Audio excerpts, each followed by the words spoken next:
nyari gerobaknya kok hilang gitu kan. Ini gimana Pak? Kalau memang nggak enak ya udah, nggak usah bayar, nggak kayak gitu Mas buatnya. Sebagian besar boleh kata hampir 80% itu saya dapat dari konsumen ilmu kopi. Saya nggak ngerti kopi, berani jualan kopi. Kurang apa gitu kan? Udah buat salah.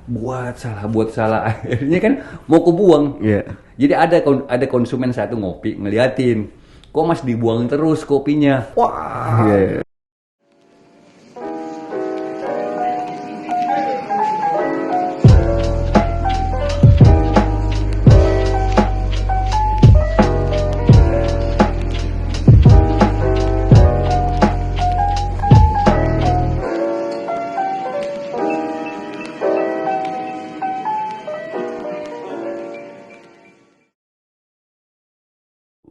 Kali ini Jalan Klik kedatangan tamu spesial, salah seorang pedagang yang mampu merubah wajah Pantai Melawai Balikpapan yang awalnya sepi menjadi tempat yang ramai dikunjungi banyak orang hingga saat ini. Melewati perjalanan yang cukup panjang mulai dari berjualan kopi kemasan hingga belajar meracik kopi sendiri. Seperti apa keseruannya? Berikut obrolan santai kita bersama Bang Mamat. Kembali lagi bersama saya Dein dan saat ini kita sudah kedatangan tamu kita Bang Mamat. Apa kabar Bang? Alhamdulillah baik. Aktivitas masih di tempat yang sama? Masih. Nah, gini kita ngobrol-ngobrol santai ya. Siap. Ngobrol serius juga gak apa-apa. Ngobrol serius juga bilang. Ya, bisa. Yang penting ada cuannya kan. Iya. Di sana jualan kan dari tahun 98 ya? 98. Itu sejarahnya gimana sih kok bisa sampai ada di Balikpapan gitu? Jadi gini. 98 itu tanpa sengaja. Jadi gini, itu hari waktu saya kan backgroundnya perhotelan ya. Iya. Background perhotelan. Nah, 97 98 itu kan lagi masa Krismon ya, lagi ramai-ramainya apa semua gitu kan. Iya. Pokoknya lagi ribut besar lah Indonesia ini. Iya. Terus ada teman di Makassar, itu memang dia domisili dia sempat kerja di Balikpapan. Terus itu hari dia nggak salah pulang kampung mudik lah ceritanya. Ketemu gitu, diajakin, udah Mat main-main di Balikpapan lah. Dia bilang gitu. Daripada di Makassar juga kayak gimana gitu kan kondisi saat itu gitu. Yeah. Ya udah deh next time kalau memang betul-betul ada waktu saya main sana. Saya bilang gitu. Akhir cerita selang berapa waktu gitu. Pas 98 ributnya itu. Akhir 97 ya mulai ribut, terus 98 juga anu semua. Udah daripada liatin kondisi Makassar lagi gimana gitu kan, ya udah iseng aja ke Balikpapan. Itu tanpa ngomongin, tanpa istilahnya gini, tanpa ngomong ke teman itu. Cuma saat itu saya sudah pegang alamatnya dia, gitu. Ya udah berangkat, masuk ke Balikpapan, ngeliatin gini. Wah gila banget gitu, 98 gitu. Yang dimana saat itu hampir semua daerah nasional lah ya, hampir semua daerah itu pada saat itu betul-betul krisis moneter. Semua serba sulit. Apa gitu, masuk ke sini ngelihat gaya hidup orang gitu. Jadi gini, saat itu yang saya ngerasain, kita masuk ke mall di Makassar ya, 98 sebelum saya ke sini, ke Balikpapan ini, itu lebih banyak penjaga stand dibanding orang belanja daripada pengunjung gitu loh. Itu 1-2 aja gitu loh. Ke mall nih. Ke sini saat itu saya datang sini itu diskotik ramai banget. Diskotik yang ramai. Gila. Kan ke mall kita kan bayangin kan kalau ke diskotik kan pasti butuh duit ya. Ke mall tuh kan uang jalan aja kan gitu. Minimal nyampe ke mallnya dulu. Iya gitu. Nah ini diskotik yang ramai.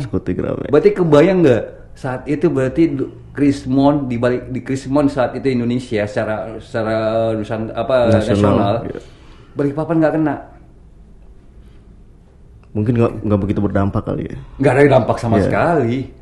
Itu saya ngerasa juga pada saat itu sempat ada supermarket apa sih Hero, saya masih ingat tuh. Iya. Hero. Itu kalau kita lihat di Makassar, kita ngeliat di Makassar itu nggak ada yang orang ngantri. Di sini terbalik. Di sini malah ngantri. Ngantrinya gila panjang ular gitu loh, mutar gitu. Gila gitu loh. Jadi udah terus gitu iseng-iseng pertama tuh awal-awalannya. Lanjut cerita, nggak sengaja jalan-jalan lah. Jadi ngeliat suasana Balikpapan gitu-gitu, muter nggak sengaja tuh lewat Pantai Melawai. Saya bilang asik nih. Saya bilang tempatnya nih buat tempat apa ikonnya Balikpapan ini keren nih, saya bilang gitu kan.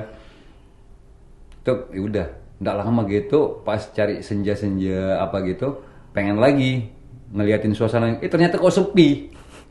Ku bilang kok tempat sebagus gini, tempat yang boleh kata bisa jadi apa sih ya, tempat kongko gitu anak muda, itu kok sepi. Jadi ramenya itu di saat hari Minggu aja. Itu Minggu dari sore sampai maghrib lah, udah tuh sepi. Saya bilang nih keren nih, kalau ada yang jualan nih, jual kopi gerobak kayak Pantai Losari gitu kan. Ingat pada zaman itu. Ya udah, jadi ada niat gitu, ngomong sama teman tuh, yang teman yang orang Makassar yang ngajakin ke sini ke Balikpapan kan ngobrol. Oh iya bagus tuh Mat, coba aja. Saya bilang gitu, oke deh. Nggak lama itu selang berapa bulan ya, selang 3-4 bulan lah itu terrealisasi. Nah, lanjut cerita, begitu mau mulai jualan tuh pakai gerobak tuh, ditegur sama orang-orang di situ yang ada kan di Pantai Losari itu kan ada yang di trotoar, yang di trotoar sama yang di lesehan Melawai itu kan ada.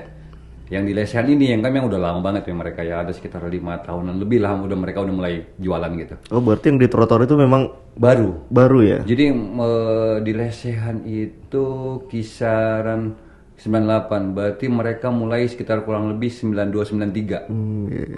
Mereka menjualan gitu. Mereka negur, Mas hati-hati loh di situ. Itu karena kawasan nggak boleh jualan. Saya bilang gitu. Oh iya Pak, makasih udah infoin gitu. Saya bilang niat saya satu gini aja. Kalau memang dilarang ya udah. Nggak masalah gitu kan, ya sudah kan lagian juga gini namanya juga mau coba kan, mau coba usaha gitu. Udah mulai jualan apa semua sekarang setelah 98 99 2000 tuh 2 tahun kemudian itu banyak yang tertarik. Jadi pada ikutan jualan pada ikut jualan. Banyak yang suka gitu kan. Jadi Pantai Melawai itu enggak kayak sekarang ini yang banyak meja. Awal-awal tuh nggak ada, cuma gerobak aja. Jadi orang datang beli minumnya minum di situ yang cor-coran gitu, yang di tembok gitu. Di situ aja, nggak ada jadi meja nggak disediain meja kursi nggak ada ya. Nggak berani. Nanti setelah ramai gitu ada sekitar awal-awal itu ada sekitar 4-5 gerobak deh. Itu pun juga hampir semua itu pelanggan. Pelanggan yang akhirnya bikin sendiri. Pelanggan yang akhirnya niat gitu, enak nah Mas kalau saya jualan juga di sini. Bilang silakan, saya bilang malah saya senang gitu. Karena apa? Otomatis kan ramai jadinya. Udah dari situ 2000 sampai sekarang. Nah, gini Bang. Jadi kan ini sebagai orang yang pertama jualan di situ ya. Dan dulu kan kondisinya masih sepi ya. Betul. Kondisi dulu masih sepi. Pernah nggak misal dipalakin atau apa gitu sama orang gitu? Alhamdulillah kalau untuk masalah kayak preman untuk Balikpapan ya. Itu kalau saya ngelihat secara umum Balikpapan itu nggak semua sih. Nggak semua kayak Pantai Melawai itu kawasannya kan boleh kata kawasan Pertamina ya.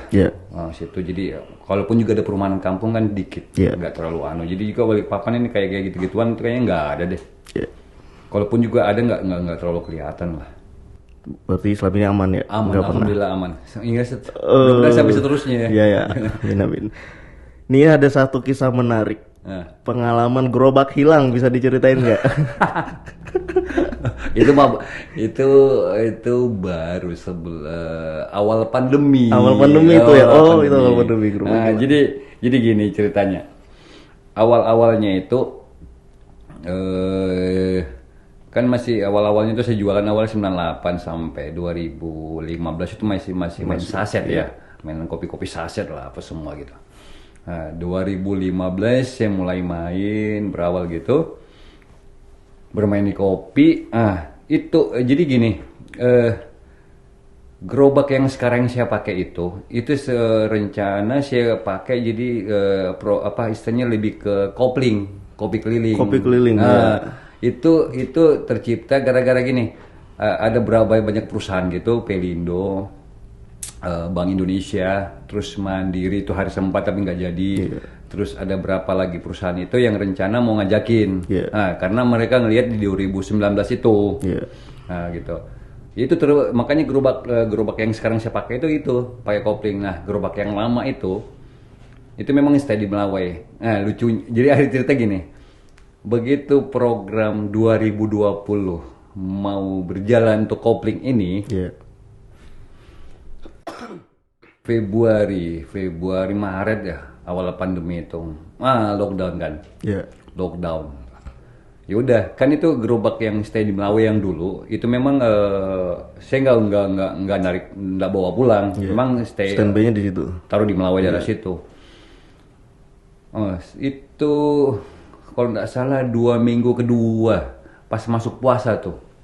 Jadi 2 minggu pertama sebelum puasa, 2 minggu kedua itu masuk puasa. Itu nggak sengaja, jadi gini, dapat telepon dari teman-teman bahwa kan situ banyak gerobak tuh dititipin, banyak kehilangan gas, tabung gas pada dibongkarin. Ini pas udah masuk COVID ya? Iya, udah masuk COVID, udah masuk. Jadi istilahnya memang tadi kan 2 minggu pertama terus sambung lagi 2 minggu berlanjut terus kan gitu. Nah, saya ingat banget itu 2 minggu kedua, pokoknya lockdownnya itu sambung yang kedua, 2 minggu kedua ya 2 minggu gitu. Nah itu pada hilangin tabung gas. Ya udah saya bilang wah repot juga nih kalau kayak gini kan. Ya udah ngecek dah ke Melawai, nanyain, ngobrol-ngobrol sama teman-teman di situ apa semua ini gimana. Ya sudah, rencananya itu besok. Saya bilang udah deh amankan aja gerobak dulu. Rencana mau tarik pulang. Mau tarik pulang. Jadi besok sorenya itu rencana mau ngambil gerobak, nyari gerobaknya kok hilang gitu kan. Yang lain bobol yang lain pada hilangan tabung gas, saya mah lain gerobaknya. Buset, gue bilang ini orang niat banget. Astaga, saya bilang semua asli. Berarti saat itu banyak yang kehilangan, cuman kasus kehilangan gerobak tabungnya cuman Bang Mamat yang kehilangan gerobak. Satu. Saya bilang nih, orang gila niat banget asli. Buset, saya bilang, waduh gila ini. Udah, kayak gitu. Jadi kaget aja gitu. Ini kok orang, maksudnya oke lah kamu mau ngambil barang ambil lah gitu. Nggak kebayang gitu loh sama gerobaknya semua gitu. Bayangin aja yang disisain itu cuma penyangga kaki gerobak depan sama bak cucian gelas. Jadi yang disisain cuma itu. Iya gila. Oke, kita sebelum masuk ke ini pembahasan tentang bagaimana sih dari kopi sasetan pindah ke ke Menol Brewing gitu. Selama jualan di Melawai ada pengalaman menarik nggak? Misal kejadian-kejadian unik gitu di sekitaran tempat itu? Kejadian unik apa ya? Nggak ada sih yang terlalu yang cuma gini. Intinya dulu itu masih awal 2005 ke bawah ya. 2005 ke bawah itu jadi dari 98 ke 2005an gitu. Intinya gini, kalau mau ngelihat artis, di situ aja dah. Karena logikanya gini, ada artis datang berkunjung ada undangan atau mereka mau main apa gitu ke Balikpapan, itu pasti mereka ke Pantai Melawai. Pasti ke Melawai. Pasti ke Melawai. Karena waktu zamannya itu masih belum tuh ya rame, tapi nggak rame-rame banget. Terus kan gini juga, kedua orang Balikpapan itu kan jaim. Mau siapa gitu lucu aja. Kalaupun juga say hello ngobrol begitu, nggak yang kayak gitu enggak. Gitu, banyak makanya banyak artis itu yang senang. mereka main ke Melawai. Jadi mereka datang ke Melawai gitu ya. Banyak sih masih dulu sempat ingat tuh masih tadi awal-awal masih apa ya kompilasi itu apa mereka konser dari Balikpapan Samarinda apa terus banyak sih kayaknya banyak banget. Nah, kalau perjalanannya dari apa? Awalnya kan kopi saset ya. Iya. Itu berapa tahun? Dari saset ke sekitar ada 10 tahunan lebih. 10 tahunan lebih. Iya. Di saset konsisten jualan kopi saset. Iya. Kemudian masuk ke manual brewing. Malu ya. Itu belajar sendiri apa gimana? Jadi gini, apa ya? 2015 itu ada teman ngajakin kita ngopi yuk gitu. Iya. Ngopi, ayo biasa mah ngopi kan gitu-gituan. Tapi ini kan lain versinya gitu. Kopi biji gitu, diapain gitu, dia main sama dia gini-gini. Kok unik banget gitu kan cara buatnya dia bikin kopi. Ya udah ngopi aja gitu lah. Pas nyobain, rasanya gila, kok kopi kayak gini gitu kan. Ini kopi kah atau apa gitu kan, yang selama ini mindset kita tentang kopi itu kan ya kita tahu lah saset kayak gimana sih gitu. Udah begitu cobain original langsung seret gitu loh, enak banget di lidah, di rasa, pokoknya rasanya tuh unik banget gitu. Udah di situ coba tanya-tanya ya udah mulai aja. Jadi boleh kata 2015 saya mulai itu karena tertarik ya, pertama ya saya doain ngopi ya. Iya. Terus kedua unik aja gitu dengan rasa yang original gitu. Udah mulai aja. Tapi dengan itu awalnya kan belum terlalu ngerti banget ya cara buatnya itu. Jadi lebih banyak sharing ke pelanggan sih, konsumen. Ini gimana Pak? Kalau memang nggak enak ya udah nggak usah bayar. Gitu aja. Tapi alhamdulillah saya senangnya orang di kopi itu mereka open. Jadi berbagi ilmu. Iya. Mereka. Itu gitu. Kalau kita gini, kita buat kopi nih, ada yang salah itu ngomongin sama dia, Mas, nggak kayak gitu Mas buatnya. Gimana? Diginiin. Oh, itu. Jadi, akhirnya dapat ilmu dari orang-orang jadi yang berkunjung ke situ. Orang-orang jadi kebanyakan saya dapat hampir kata sebagian besar boleh kata hampir 80% itu saya dapat dari konsumen ilmu kopi. Iya. Jadi jualan aja dulu. Mau rasanya gimana ya udah. Pokoknya bodo amat, yang penting jualan. Kan gini, jadi info yang saya dapat, kopi itu ada penikmatnya. Iya. Jadi nggak usah pusing, nggak usah sulit apa. Pokoknya kopi itu ada penikmatnya dan betul. Saya nggak ngerti kopi, berani jualan kopi tanpa ilmu sama sekali. Ya udah jualan aja, pakai tubruk, pakai apa gitu. Dan ilmu itu datang dari pelanggan-pelanggan itu malah ya. Makanya orang itu kayaknya kebanyakan gini, sharing tentang kopi dong gini-gini. Oh kita kan bayar ini sekolah pendidikannya ada dong gitu satu kali pertemuan mungkin. Ya wajar sih karena mereka bayar. Bayar ya. Nah, kalau saya sendiri kan enggak gratis. Jadi kalau mau sharing kopi ayo ngomong aja. Karena begitu juga yang saya dapat dari awal. Enggak ada yang namanya cuan gitu. Iya. Akhirnya sampai sekarang kayak gitu. Oh, berarti udah berjalan hampir 6 tahun, 7 tahun ya? Iya. Oke. Nah, kalau bicara masalah kopi. Kopi ada 2. Kalau yang Bang Maman sering olah itu lebih yang mana nih? Kopi itu bukan ada 2. Dia ada, kalau di Indonesia itu ada, sebenarnya sih kalau nggak salah itu ada 5-6. 5 sampai 6 ya? Ya. Cuman kan pada umumnya orang tahunya cuma 2 itu. Tapi kalau di Indonesia, di Indonesia itu ada Liberica, apalagi satu ini ada lagi apa satu lupa itu. Pokoknya ada Liberica apa itu satu, terus Robusta, Arabica Robusta. Yeah. Cuma memang sih yang beredar banyak tuh Cuman Robusta 2 itu. Arabica, Robusta Arabica gitu. Dimana karakternya Robusta pekat, Arabica asam. Nah, semua pengetahuan tentang kopi ini belajarnya di mana? Ya itu Dari konsumen tadi. Saya aja itu ingat banget itu. Itu hari saya pokoknya momen yang paling anu tuh. Jadi gini, dapat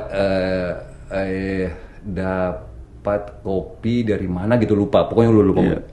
Itu kopi Arabica. Nah, Arabica ini kan pas itu hari memang dia kalau kita ngelihat hasil gorengan ya, hasil roasting kopi itu. Kalau Arabica itu dia lebih ke coklat, nggak terlalu gosong. Iya. Saya kan nggak tahu pertama, udah bikin aja gitu. Tapi kalau lama kan airnya itu jadinya kecoklat-coklatan gitu. Iya. Itu bingung. Ini kopi kenapa gitu? Apakah kurang matang? Kurang apa gitu kan? Udah buat salah. Akhirnya kan mau kebuang. Iya. Jadi ada konsumen satu ngopi ngeliatin, kok Mas dibuang terus kopinya. Saya bilang, saya bingung Mas. Dia bilang ini. Bingung kenapa? Ini kopinya kok nggak coklat. Dia bilang, emang kopinya apa? Arabica. Ya memang begini Arabica. Wah kayak gitu. Bayangin ya, udah berapa gelas kebuang gitu. Saking karena gini, nggak taunya kan kopi itu hitam, nggak mungkin ke coklat. Kalau ke coklat itu berarti kurang matang atau Dia kurang apa? mungkin warna coklatnya kurang lebih mirip kayak teh ya. Ya mirip. Mirip ya? Mirip ya. Iya, jadi orang nyangkanya nih, wah kopinya gagal nih gitu. Iya kan, dia ngeliatin gitu loh. Kok diapain? Kok dibuang? Habis dibuang lagi. Nanyain gitu, kenapa gini? Oh gini. Akhirnya dijelasin. Gitu. Nah, ini ada apa? Kira-kira rencana ke depan itu, misal nih ke depannya mungkin buka di tempat lain, di Melawai masih tetap nggak? Untuk sekarang ini saya lagi ada program ke Makassar sih. Ke Makassar. Nah, sama juga konsepnya. Konsepnya sama. Street coffee. Oh, iya. Kalau bahasanya, kalau di kayak di Jakarta kan ada Starlingan gitu kan. Tapi mereka kan masih kopi sobek gitu kan. Terus saya pernah dengar ada di daerah Kendari namanya street coupling. Street coffee. Nah itu kopi keliling juga dia. Kopi keliling. Nah, ini kita ada game sedikit ya. Pertanyaan. Siap. Jawab cepat. Coto Makassar atau sate? Coto. Makassar. Wih, masih Makassar banget ya. Lidah bos, nggak bisa bohong. Iya. Melawai atau Losari? Pilihan berat. Susah bos. Melawai saya kenal usaha, berbisnis. Pantai Losari, masa mudanya saya sana bos, SMA, serba dengan wah-wahnya gitu, nggak bisa milih. Nggak bisa milih. Keduanya berarti ya. Ya, sangat berarti buat diriku. Iya. Gini Bang, ada ini nggak pesan-pesan gitu? Dalam hal apa ini?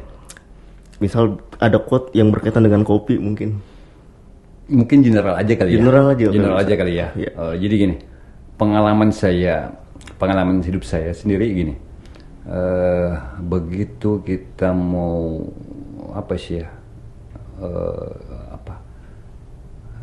kalau bisa sih jadi bos aja deh. Jadi bos aja ya? Mau istilahnya gini, mau usahanya apa? Iya. Kalau dia bosnya itu wah gitu. Iya.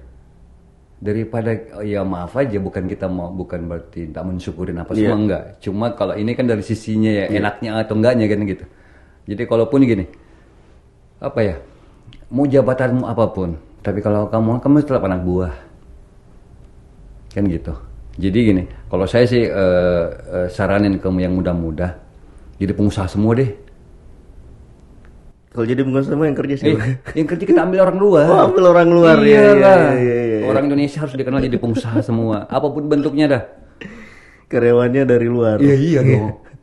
Iya kan, masa negara lain masa Indonesia jadi pegawai keluar kan. Sekarang saatnya Indonesia ngambil pekerja dari luar, bos. Iya, menarik.